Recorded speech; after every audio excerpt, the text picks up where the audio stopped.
cas, que le Seigneur vous bénisse encore une fois pour le deuxième numéro, parce que nous venons de parler tout à l'heure d'un sujet sur le Zélu, le Zappelé, le Vierge folle, le Vierge sage et les 144 000 hommes qui sont sortis de la tribu d'Israël, de 12 tribus d'Israël. Mais tout à l'heure, j'aimerais parler sur un point encore qui cause des problèmes. C'est sur la première et la deuxième résurrection. C'est ce qui complique encore des gens, ils ne savent pas au juste de quoi il s'agit quand on parle de la deuxième et de la première résurrection. Je peux prendre d'abord dans Apocalypse 20. Si vous avez vos Bibles là où vous êtes, lisez avec moi ensemble. Apocalypse, chapitre 20. Nous lirons à partir du verset 5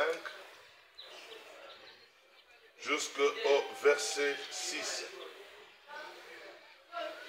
Les autres morts ne rêvèrent point à la vie jusqu'à ce que le 1000 ans soit accompli. C'est la première résurrection. Heureux et saints ceux qui ont part à la première résurrection. La seconde mort n'a point de pouvoir sur eux, mais ils seront sacrificateurs de Dieu et de Christ, et ils régneront avec lui pendant 1000 ans.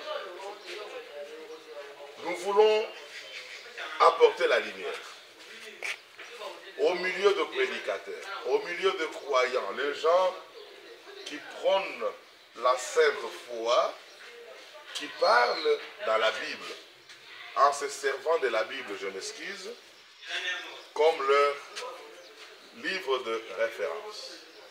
Et là, j'aimerais aussi parler quelque chose. Frère Branham a fait une déclaration, il a dit, tous ceux qui croient être conduits à Christ, la Bible est l'absolu. Je sais que Frère Branham a fait une forte déclaration, il l'a montré aux pentecôtistes, parce que les pentecôtistes parlaient plus sur lui, que son ministère n'est pas expliqué dans la Bible, et cependant qu'il y avait des écritures qui appuyaient son ministère. C'est pourquoi il a dit que le point de référence, là vous pouvez vous référer plus de mon ministère, vous devez vous servir de la Bible. Frère Branham a montré la Bible comme l'absolu, le livre de référence pour lui. Mais nous, les croyants qui ont cru à la pure parole, les croyants qui ont accepté le puissant ministère que Dieu a apporté à Frère Branham, nous croyons selon la révélation que l'absolu d'un croyant, c'est Christ. Christ, la parole révélée. C'est ça l'absolu d'un croyant. Parce que de Genèse à l'Apocalypse, il est question de Christ. Frère Branham lui-même l'avait dit que quand vous lisez chaque verset de la Bible et que vous ne voyez pas Christ, vous avez lu très mal. C'est ainsi que l'absolu pour nous, c'est Christ, de Genèse à l'Apocalypse. Mais Christ, nous le voyons dans les Saintes Écritures, parce que chaque Écriture renferme une révélation là-dedans. C'est ce qui doit être porté. Aujourd'hui, vous trouverez même les féticheurs, les magiciens, les catcheurs, tout le monde ils ont la Bible. Les prêtres catholiques, tout le monde a la Bible. Ils disent aussi que la Bible est l'air absolue. Mais pour un véritable croyant, c'est Christ qui est l'absolu. Christ, le point de référence. C'est lui la pierre angulaire qui doit être considéré par les constructeurs, par le prédicateur. Voilà, c'est ainsi que j'ai lu la Bible. Je vais parler de deux résurrections.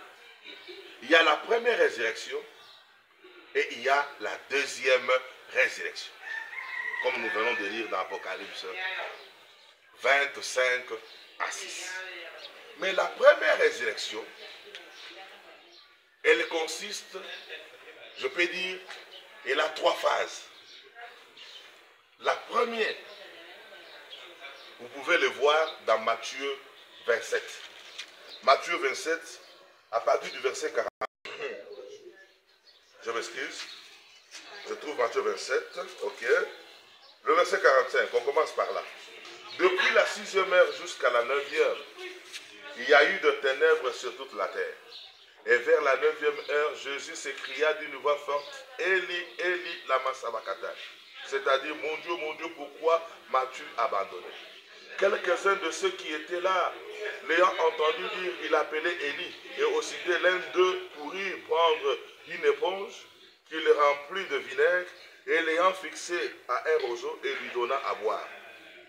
Mais les autres disent, laissez, voyons si Élie viendra les sauver. Jésus poussa de nouveau un grand cri et rendit l'esprit. Et voici le voile du temple se déchira en deux, depuis le haut jusqu'en bas. La terre trembla, les rochers se fendirent, les sépulcres s'ouvrirent, et plusieurs corps de saints qui étaient morts ressuscitèrent. C'est la première résurrection dans sa première phase qui consistait tous les saints de l'Ancien Testament qui croyaient la venue de Christ. C'est pourquoi dans l'Ancien Testament, vous verrez qu'Abraham avait acheté une concession de terre. Il avait dit que c'est là où je vais enterrer mes morts. Et le saint était enterré à Mampéla, ça veut dire ils étaient enterrés dans une terre croyant la promesse que le Shiloh, le Messie, devrait venir. Et quand le Messie est venu, Christ, quand il a rendu l'âme, les Saintes Écritures disent que les sépulcres étaient ouverts. La terre a tremblé. Et le saint qui était mort était ressuscité. Mais ils n'étaient pas sortis de la tombe. Ils sont sortis de la tombe, c'est après la résurrection de Jésus-Christ. Parce qu'on a montré qu'on avait vu quelques-uns sur les villes de Jérusalem. C'était ça la première résurrection. Tous ces saints qui étaient ressuscités. Jésus leur a prêché. Parce qu'on a dit qu'il est descendu aux enfers. Il les a prêchés. Il les a fait sortir de la prison. C'est ainsi dans Ephésiens chapitre 5, chapitre 4, à partir de verset 11, les Saintes Écritures le disent plus clairement, qu'étant monté dans les hauteurs, il a amené les captifs. Il a amené les captifs. Les captifs, c'était le saint de l'Ancien Testament qui était là dans le séjour de mort. Parce que le séjour de mort était séparé en deux. Il y avait le sein d'Abraham et le séjour de mort. Tous vivaient dans le même endroit, mais dans deux cas différents. C'est ainsi quand vous prenez l'histoire de riche et du pauvre Lazare. Quand ils sont morts, le riche demandait à Lazare qui était dans le sein d'Abraham s'il peut tremper son doigt dans l'eau, comme lui avait soif, pour qu'il lui donne même une gouttelette de l'eau. Mais ce sont ces saints qui étaient dans le sein d'Abraham qu'on avait fait sortir de là pour les amener au paradis. Ça veut dire le sein d'Abraham a été supprimé pour que le sein de l'Ancien Testament qui était là soit amené dans le paradis. Quand Jésus est monté au ciel, il les a amenés dans le paradis. Jusqu'aujourd'hui, ils sont dans le paradis. Ils attendent 1 Thessaloniciens 4 qui doit s'accomplir. Ils vont ressusciter. Parmi eux, les saints de l'Ancien Testament, il y a des Abraham, des Daniel, ainsi de suite. Tous ces gens qui prônaient, qui croyaient que Jésus-Christ devrait venir. C'était ça, la première phase de la première résurrection. On peut y ajouter aussi le verset 52. Il dit, les sépulcres s'ouvrirent et plusieurs corps de saints qui étaient morts ressuscitèrent. Étant sortis des sépulcres après la résurrection de Jésus-Christ, ils entrèrent dans la ville sainte et apparirent à un grand nombre de personnes. Vous avez vu que les saints étaient ressuscités et on les avait vus dans les routes de Jérusalem. Ce sont ces saints-là qu'on les avait amenés dans le paradis. C'était la première phase de la première résurrection. Vous pouvez ajouter les Écritures. Je citais Ephésiens chapitre 4. La grâce a été donnée selon la mesure du don de Christ. C'est pourquoi il est écrit, étant monté dans les hauteurs, il a amené des captifs et il a fait des dons aux hommes. Vous avez vu? Jésus-Christ. Cette écriture a été considéré par l'apôtre Paul parce qu'il avait tiré dans le livre de Psaumes 68, le verset 19. Je peux aller aussi dans le psaume, vous allez voir d'où l'apôtre Paul, Psaume 68. Tu es monté dans les hauteurs, tu as amené des captifs, tu as reçu des dons pour l'homme, les rebelles habiteront aussi près de l'Éternel Dieu. C'est de là que l'apôtre Paul a tiré cette écriture. Il parlait toujours de la première résurrection dans sa première phase. Deuxième phase de la première résurrection, c'est pour tout le salut du Nouveau Testament. Je dis bien, parce que la première phase, c'était le saint de l'Ancien Testament, et la deuxième phase, c'est tout le salut du Nouveau Testament qui constitue l'épouse. On les appelle les morts en Christ. Quand vous prenez l'écriture dans 1 Thessaloniciens chapitre 4, le verset 13, 1 Thessaloniciens chapitre 4 à partir du verset 13, l'écriture est claire. Il dit ceci, je peux, afin que vous ne vous affligez pas comme les autres qui n'ont point d'espérance.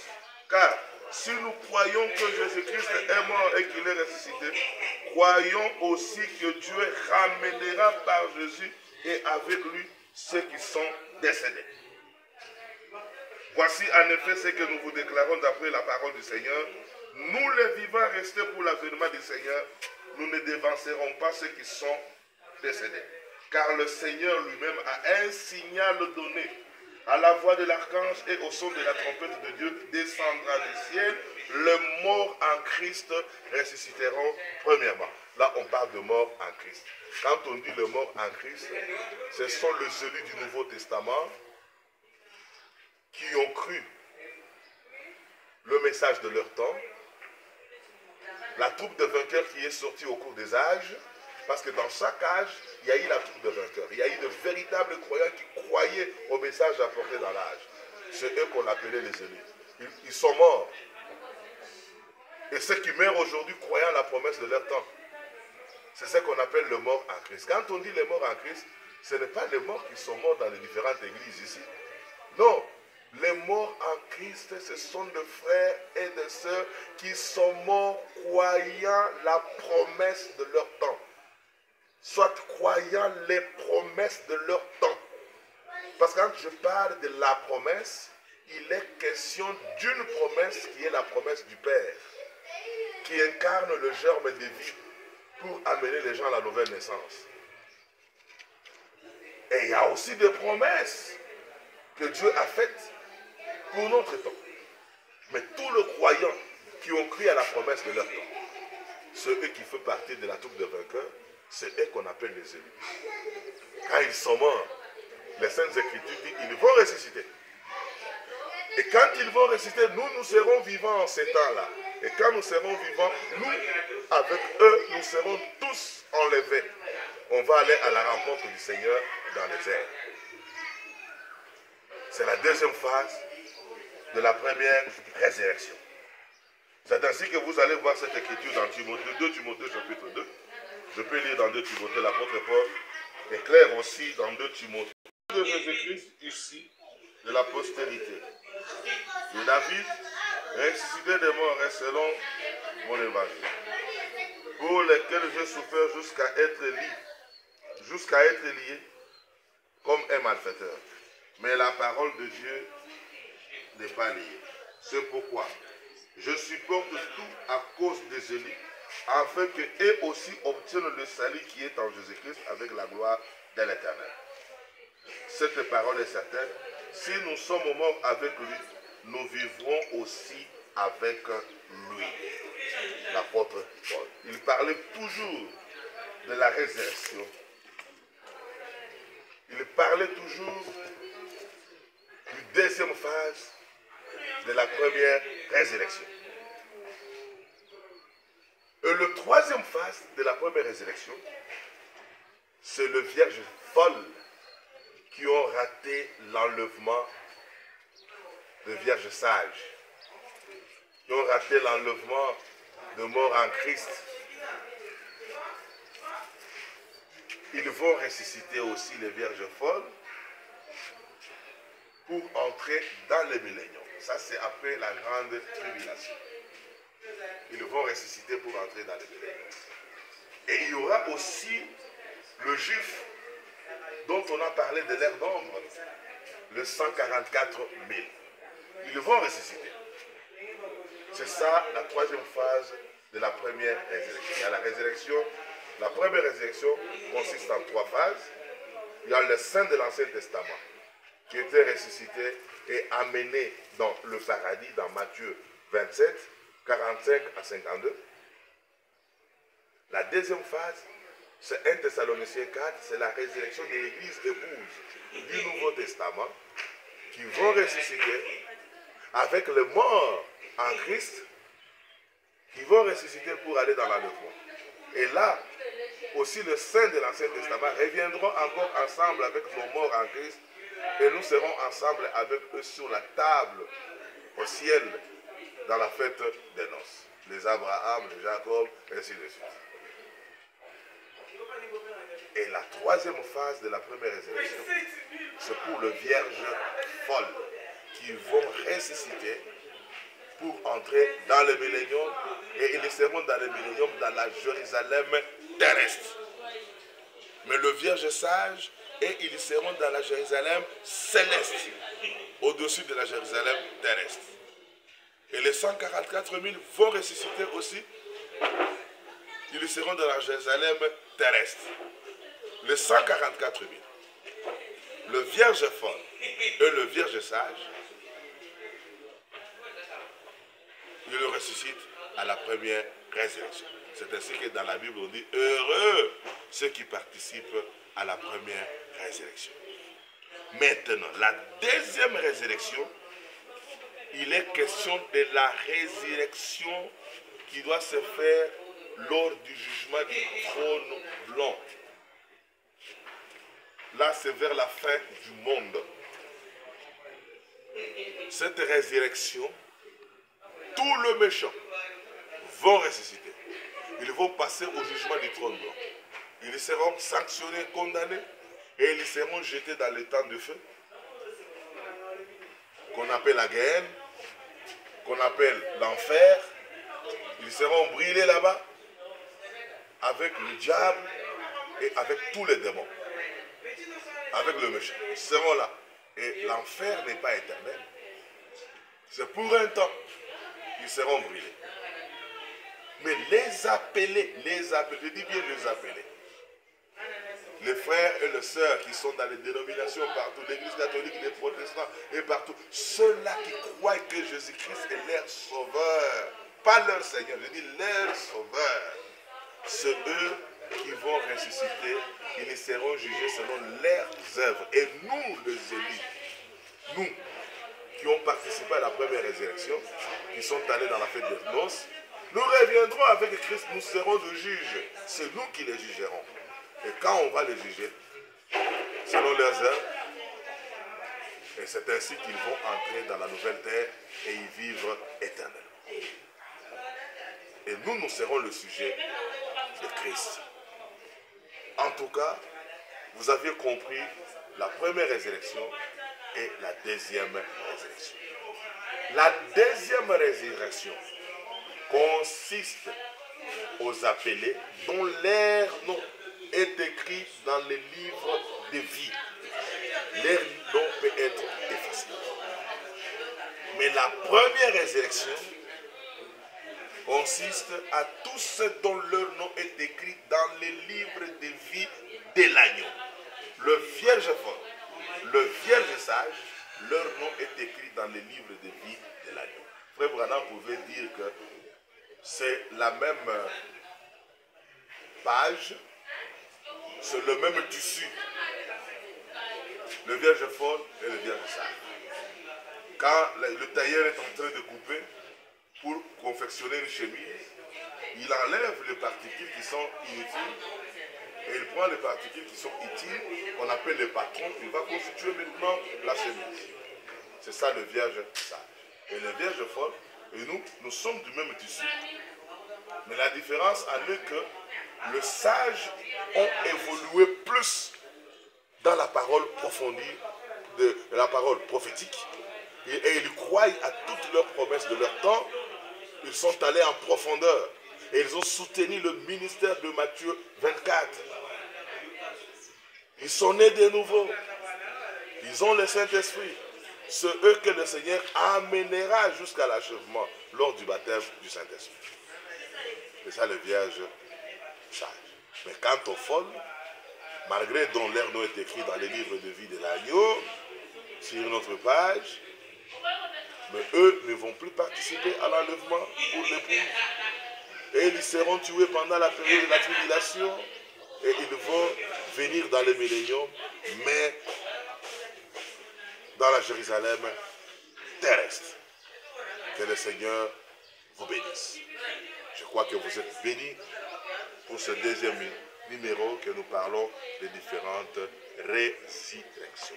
Si vous voulez vous en servir plus, vous pouvez prendre le livre de frère Franck. Il en a plus parlé dans l'Apocalypse. Dans le christianisme traditionnel, vous pouvez en trouver. Toute la doctrine est là. Toute la matière est là. Pour ne pas aller dans la confusion. Mais il ne faut pas confondre le vierge et sage et les appelés qui viendront au jugement du trône blanc. Les appelés qui viendront au jugement du trône blanc, ce sont les appelés qui sont morts, qui ont refusé le message apporté dans leur temps, qui ont refusé d'accepter le ministère de l'homme envoyé de Dieu de leur temps, mais ils étaient dans les dénominations croyant que Jésus-Christ est leur sauveur. Ce sont les appelés.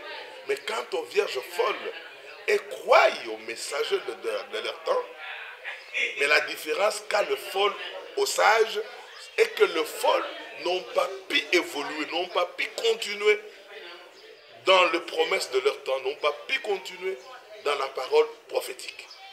Ils se sont arrêtés quelque part. Que le Seigneur vous bénisse. Shalom, shalom.